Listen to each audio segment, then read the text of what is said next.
We know we have had a very busy last week, particularly in Islamabad, where we continue to actively pursue our diplomatic efforts for cessation of hostilities in the Middle East, Persian Gulf, and in and around Iran.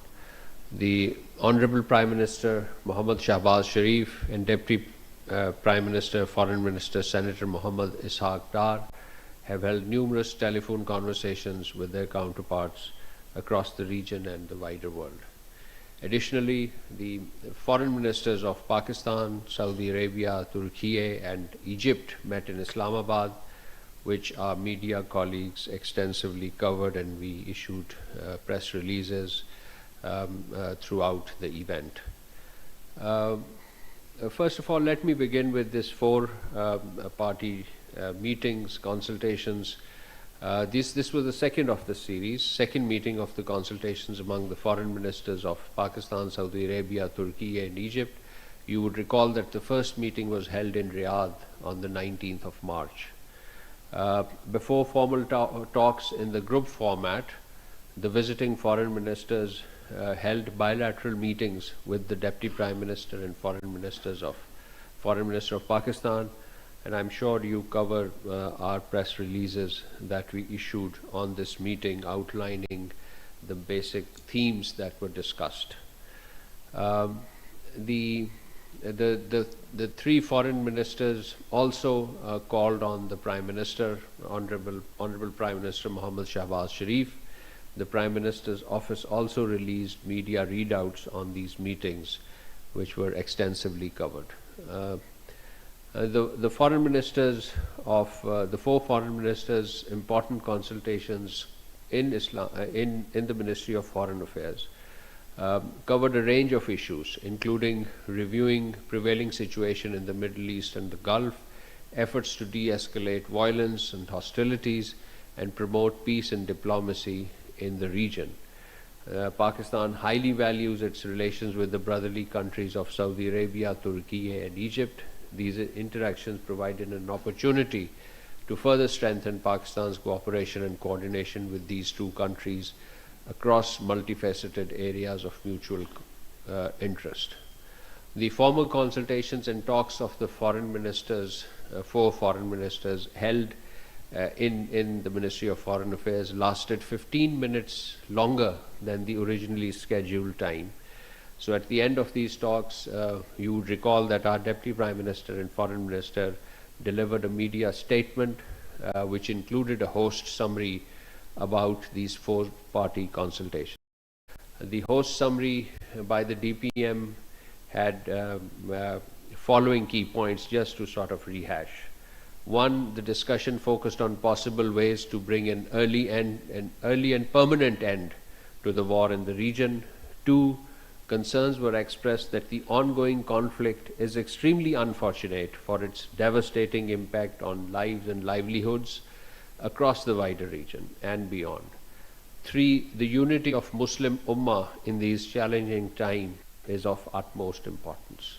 Four, the Deputy Prime Minister and Foreign Minister of Pakistan briefed the visiting Foreign Minister on prospects of potential US-Iran talks, US-Iran talks in Islamabad. The visiting foreign ministers expressed full support, their fullest support to this initiative.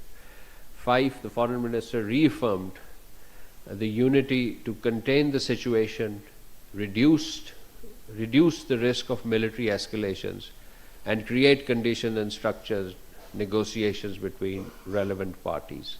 Six, the foreign ministers advocated dialogue diplomacy as the only viable pathway to prevent conflicts and promote harmony. They called for upholding the United Nations Charter, the principles of the Charter, particularly respect for sovereignty and territorial integrity. And finally, the foreign ministers also discussed ways and means to further strengthen mutual cooperation among the four brotherly countries. Another very important development of this week was the visit of the Foreign Minister and Deputy Prime Minister, Senator Mohammad Ishaq Dar, to China, undertaken at the invitation of the invitation of the Foreign Minister of China, Mr. Wang Yi. The visit provided an opportunity for both sides to hold in-depth discussions on regional issues as well as bilateral and global matters of mutual concern. The Deputy Prime Minister's visit to China, despite medical advice to rest, was evidence of the importance that we placed on this relationship with China. The other issues that came up for discussion was Afghanistan. A milestone achieved during the visit was a five-point peace plan initiative of China and Pakistan for restoring peace and stability in the region.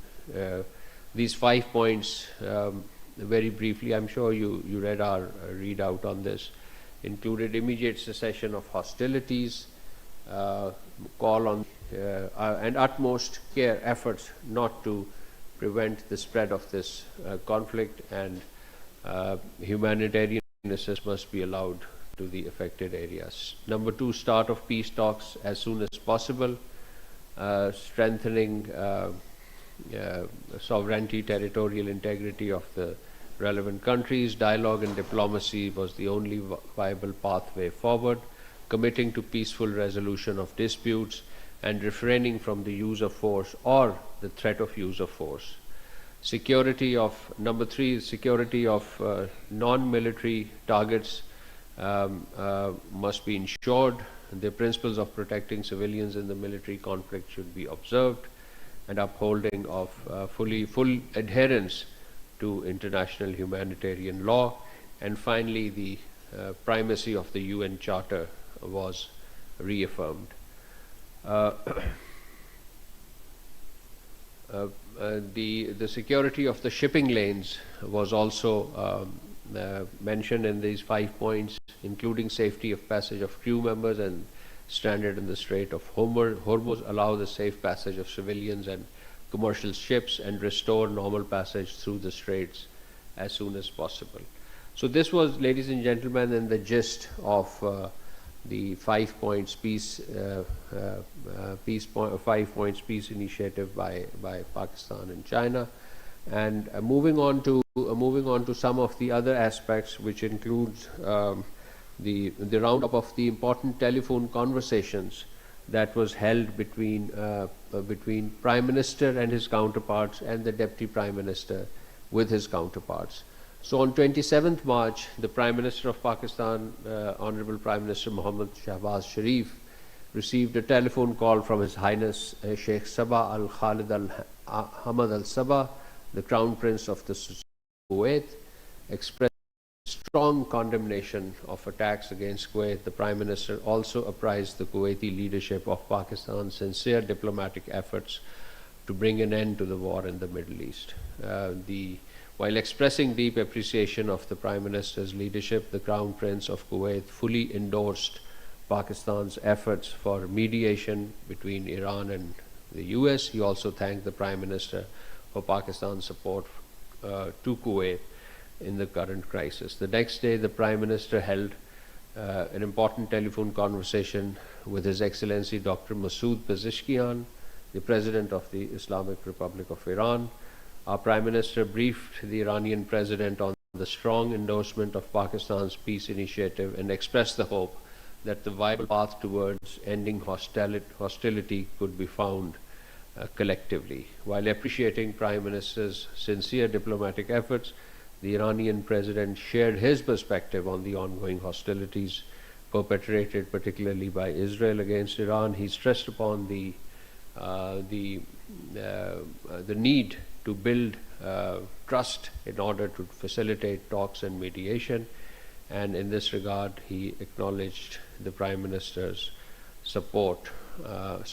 Pakistan's supportive role for peace. On 31st March, the Prime Minister received a telephone call from His Excellency Antonio Costa, the President of the European Council. The two sides exchanged views on ongoing hostilities in the Middle East. They also discussed strengthening Pakistan-EU relations, including the importance of GSP Plus and upcoming Pakistan-EU Business Forum in Islamabad. scheduled end of this month. The Deputy Prime Minister and Foreign Minister, Senator Mohammad Ishaq Dar, also held important telephone calls during this week. Very briefly, let me list those. On 27th March, he held the telephone conversation with the Foreign Minister of China and the member of the Political Bureau of the CPC Central Committee, Mr. Wang Yi. The two leaders exchanged views on the evolving regional situation. The Chinese side expressed their deep appreciation for Pakistan's constructive role in promoting de-escalation and conveyed China's support in this regard. Both leaders reaffirmed that Pakistan and China are strategic cooperative partners bound by mutual trust. They agreed to continue working closely to promote peace and stability in the region and beyond. And 3 to 4 days later to this telephone call, the visit of the Deputy Prime Minister to China took place. The second important telephone conversation was the DPM held on the same day with the Foreign Minister of Egypt, Dr. Badr Abdul Ateh. He also spoke on the same day with the Foreign Minister of Turkey, and he also spoke with the Foreign Minister of Turkey on 27th March and then on 31st March. On 28th March, the DPM held a telephone conversation with the UN Secretary General, Mr. Antonio Guterres. They exchanged views on the evolving situation in West Asia and its implication for international peace and security.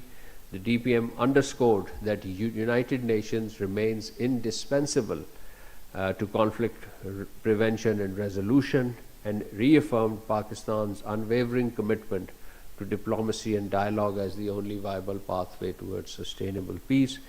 Secretary General Guterres expressed appreciation and extended full support for Pakistan's ongoing diplomatic efforts in pursuit of peace and stability in the region. On 28th March, the DPM spoke with the Prime Minister and the Minister of Foreign Affairs of the State of Qatar, His Excellency Sheikh Mohammed bin Abdul Rahman Al Jassim Al Thani, and the same day he held a telephone conversation with the Foreign Minister of Indonesia, Mr. Sugiarno. On 29th March, he spoke with the Foreign Minister of Iran, His Excellency Abbas Araghchi. The two leaders discussed the evolving regional situation and ongoing developments. DPM emphasized the need for de-escalation, stressing that dialogue and diplomacy remains the only viable path towards lasting peace. This conversation took place on the eve of the four-party talks in Islamabad, the group of 4 foreign ministers.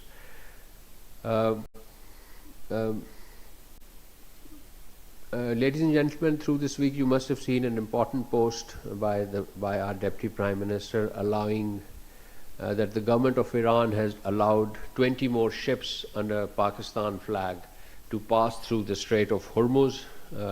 2 ships will cross the strait daily, and he said that this was a welcome development and constructive gesture by Iran, which deserved appreciation. It is a harbinger of peace and will help usher stability in the region. This positive announcement marks the meaningful step forwards towards strengthening our collective efforts in this direction of dialogue, diplomacy, and such confidence building measures are the only way forward. And you must have observed the subsequent appreciation of this gesture and this initiative.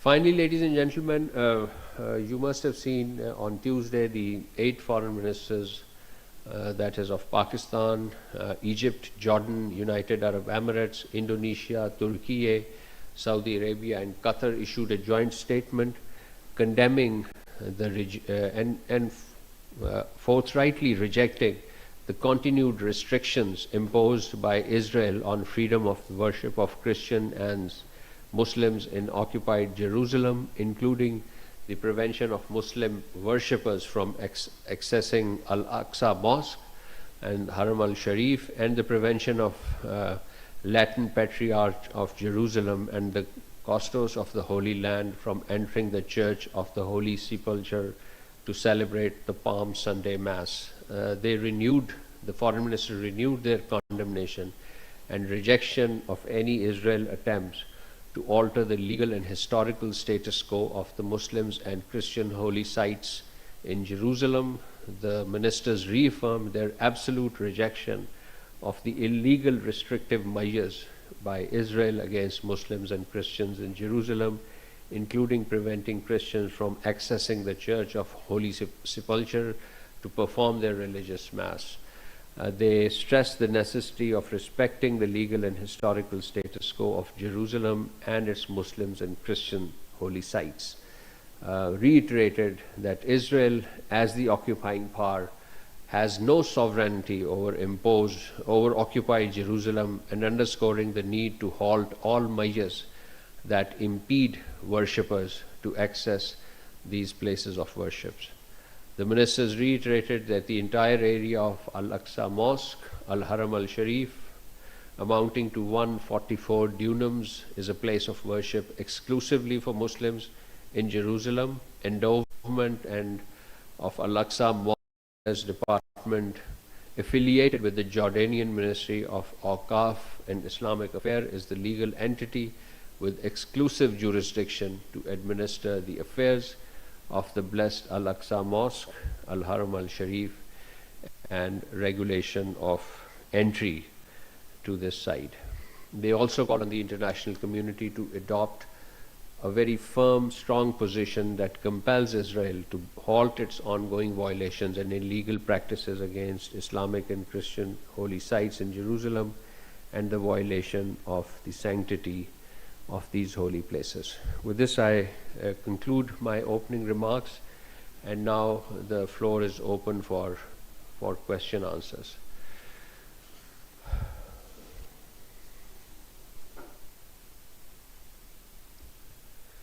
Ji at the back. Thank you, sir. Sir, talks are being held between Afghanistan and Pakistan and China. So, can you please share the details if you have any? Talks between Pakistan. Yes, these talks, you meaning the talks that are being taking place in Urumqi? Yeah. Yes, Pakistan has sent its delegation. Pakistan has sent its delegation to Urumqi in line with its consistent position and long-standing practice of supporting credible process that can help durable solution to sanctuaries in and across border to stop the cross-border terrorism from Afghanistan. Our participation is a reiteration of our core concerns. The burden of the process, however, lies with Afghanistan, which must demonstrate visible and verifiable actions against terrorist groups using Afghan soil against Pakistan. Thank you. Ji Mateen Saab. Thank you, Mr. Spokesperson. So, at the end of talks between Chinese and Pakistani foreign minister, a 5-point peace formula was agreed upon. Since Pakistan is mediating between United States and Iran, so this 5-point formula, please confirm, has been shared with Iranians and with Americans. If so, what is their response, and what is the next phase of this after Beijing? Then what is the follow-up as far as Pakistan has been playing a role of facilitator to de-escalate situation? On the other hand, there is no reduction of this ongoing crisis. American-Israeli war is continuing against Iran. Thank you. Any follow-up?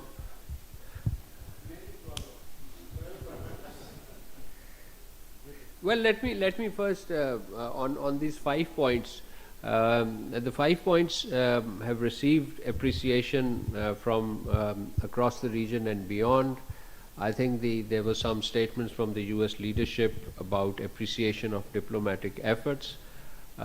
You must have noticed the commonalities between the 5-point peace plan announced in Beijing with the 7-point summary of the 4 four-party talks, the group consultations that were held in Islamabad. So there's significant commonalities in those groups, and I think the initiative and the points, not just in Urumqi, in Beijing, but also in Islamabad, have received appreciation. It is an effort towards ending war. It is an effort towards cessation of hostility, and it is an effort towards paving the way for a sustainable pathway towards finding the lasting settlement of this ongoing hostilities. Thank you. तर्जुमान दफ्तर खारजा ताहिर हुसैन इंद्राबी इस्लामाबाद में हफ्तावार news